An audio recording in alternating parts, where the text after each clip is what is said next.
పేరే సుందరం కంటి ముందే నందనం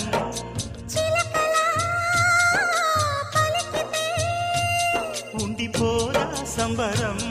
ఉండే కాదా మందిరం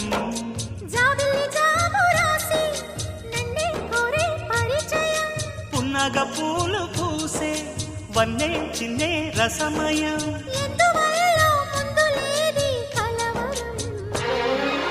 అగిరి పడిన పెదవికేంటి అర్థం